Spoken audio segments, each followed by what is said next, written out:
പാലക്കാട് ലോക്സഭാ മണ്ഡലത്തിൽ വി.കെ. ശ്രീകണ്ഠൻ വിജയിച്ചു. അതേസമയം ആലത്തൂർ തിരിച്ചുപിടിച്ച് LDF പകരം വീട്ടി. ഇരു മണ്ഡലങ്ങളിലും ബി.ജെ.പി മൂന്നാം സ്ഥാനത്തേക്ക് പിന്തള്ളപ്പെട്ടു.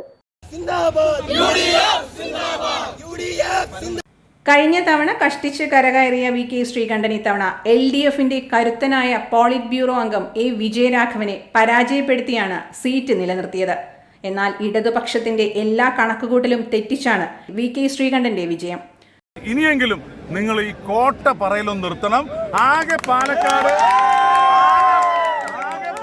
ഒരു കോട്ടയേ ഉള്ളൂ. അത് ടിപ്പു സുൽത്താന്റെ കോട്ടയാണ്.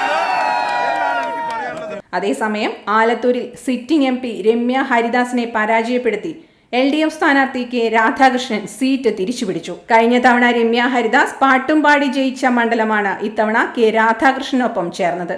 ചിത്തര women's academy, SMP junction, Shoranur.